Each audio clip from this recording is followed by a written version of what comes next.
"Mom, turn on channel 7. Now." That's all my brother said. One sentence. And my whole world imploded.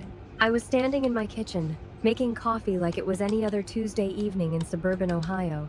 The TV was on in the living room. Background noise. Then I heard it. My name. My full name. Coming from the television. I walked in slow motion, coffee mug still in my hand, and there it was, a promo for a new reality show called The Family Vault. And the face plastered across the screen? My little sister Megan, smiling like she'd just won the lottery. For 25 years, this family has been hiding secrets that would destroy them. And I'm finally ready to tell the world everything. Everything. She said everything. I dropped the mug. It shattered. I didn't even blink. See, here's the thing, Megan and I. We were close. Like, finish each other's sentences close. I helped raise her when Mom was working double shifts. I covered for her when she snuck out in high school. I was her maid of honor, for God's sake. And this betrayal? It wasn't just a knife in the back. It was a nuclear bomb dropped on 20 years of trust. So here's my question to you, sitting there watching this. If your own flesh and blood sold your entire life story to a TV network, and you found out the same way I did, live, on air, with zero warning, what would you do? Would you forgive? Would you fight back? Or would you do what I did, and realize the person you needed to destroy wasn't who you thought?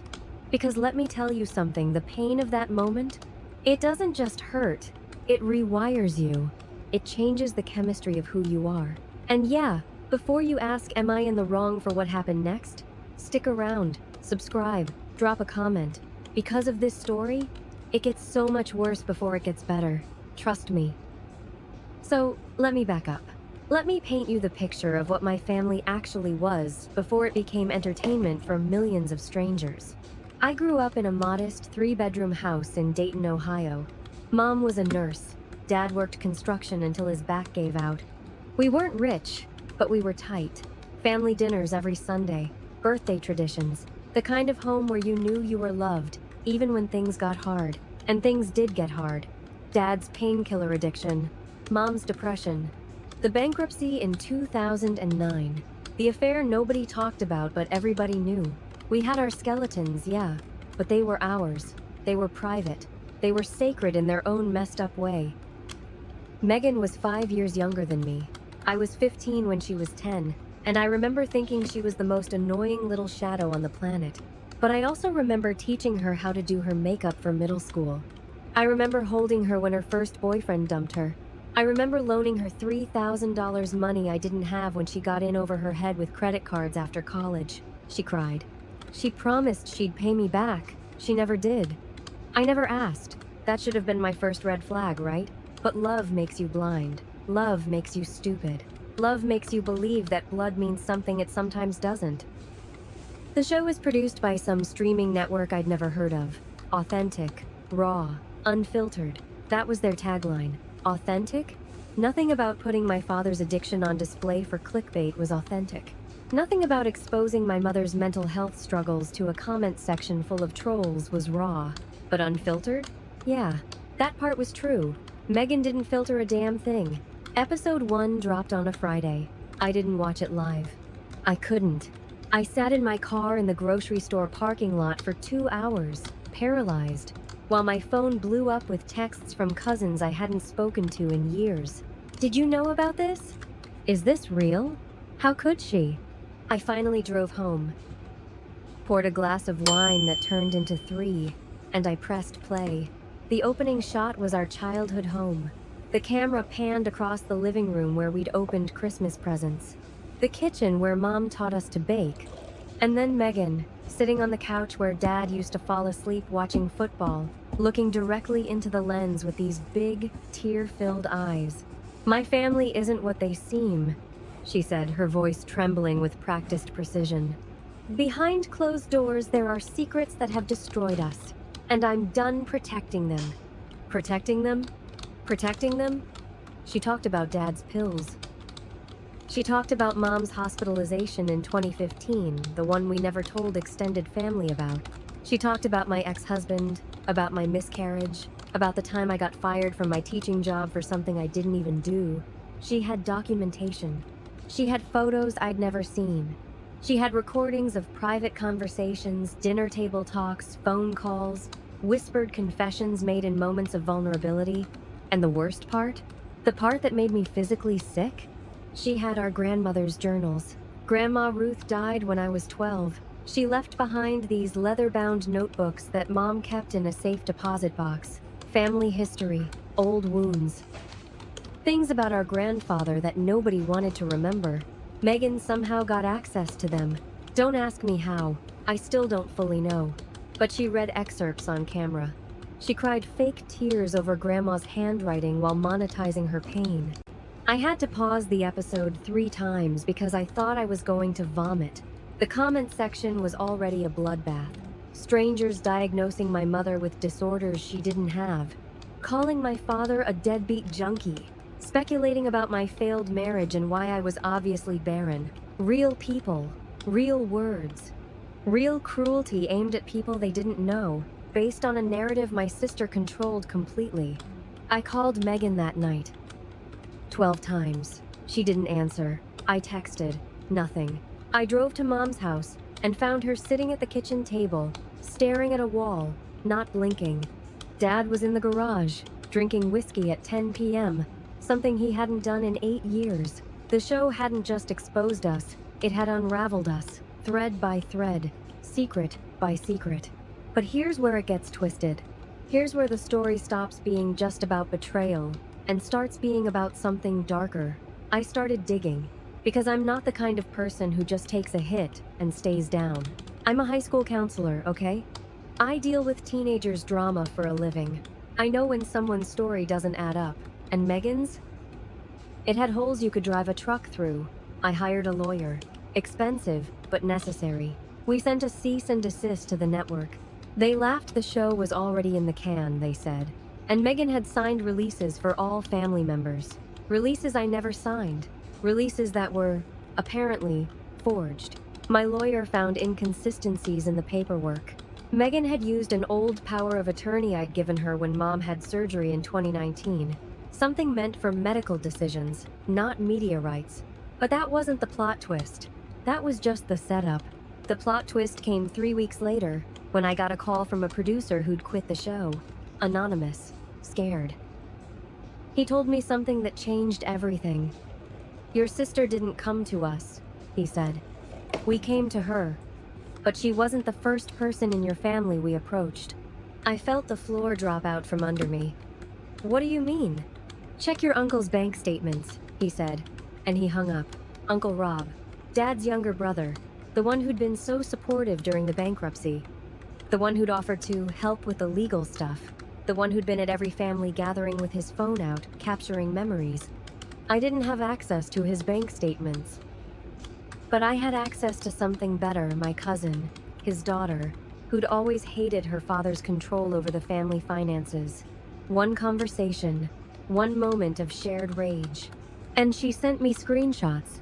$12,000. Deposited into Uncle Rob's account 3 months before the show was announced. From the production company. He'd shopped for us first.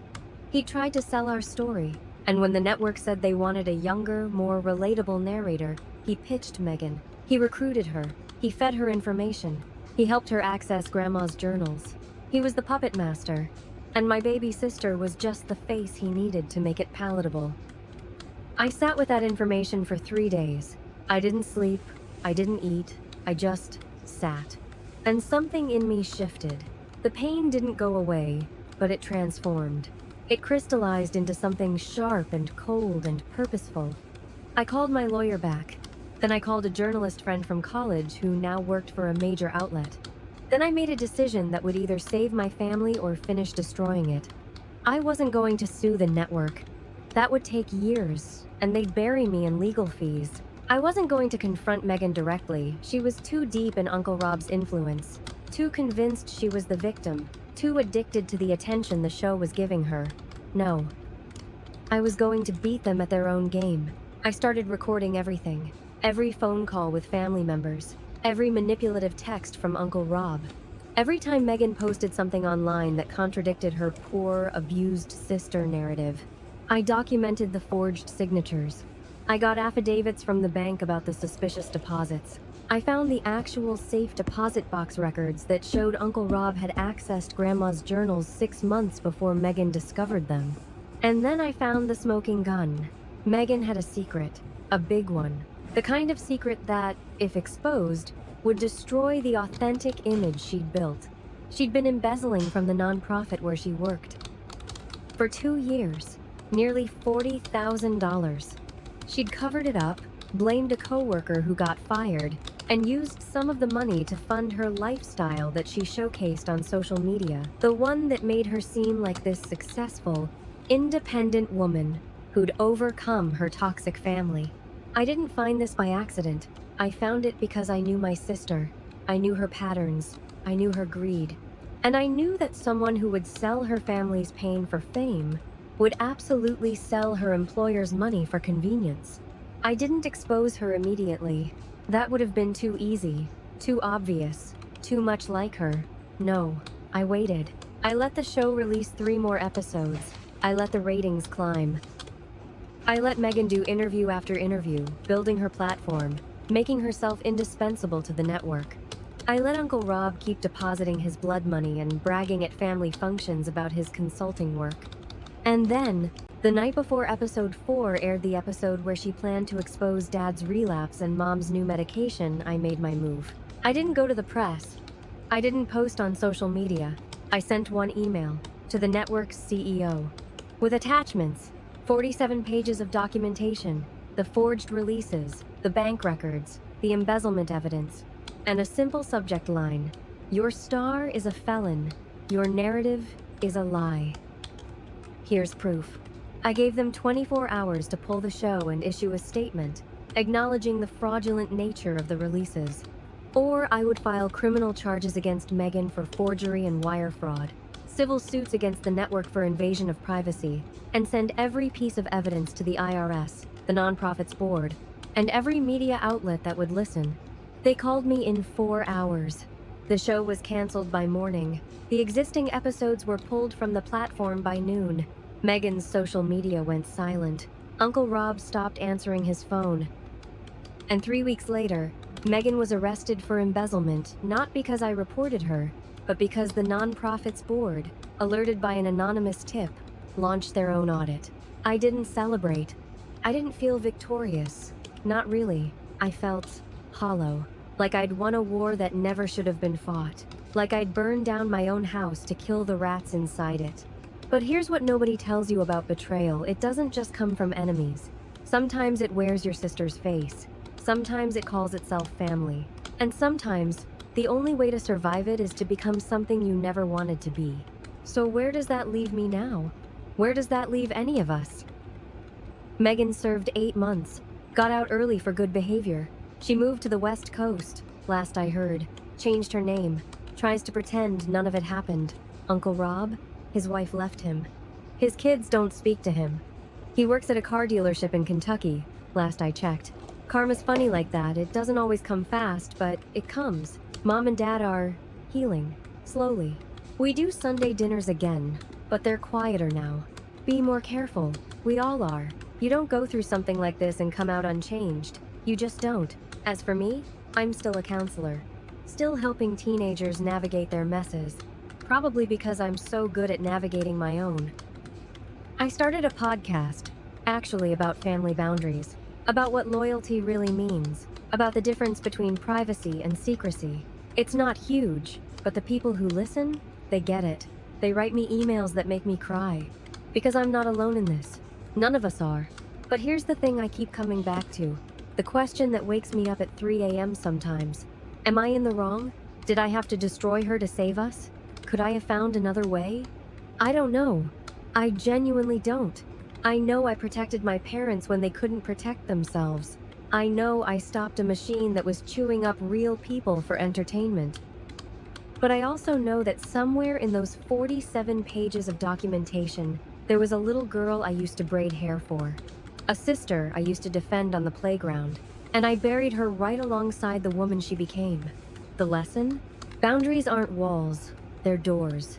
And sometimes, The hardest person to lock out is the one who has your same eyes, your same laugh, your same childhood memories. Family isn't a free pass to hurt each other. Love isn't a contract that signs away your dignity. So if you're watching this, and you're sitting in a situation where someone you love is using your pain as their platform, hear me. You don't have to let them. You don't have to forgive. You don't have to forget. But you do have to choose yourself. Finally, fully, without apology. Drop a comment if this resonated. Subscribe if you want more real stories about real messes. And if you've ever had to cut off family to protect your peace, you're not alone. You're not wrong. You're just surviving the only way you know how. And maybe that's enough.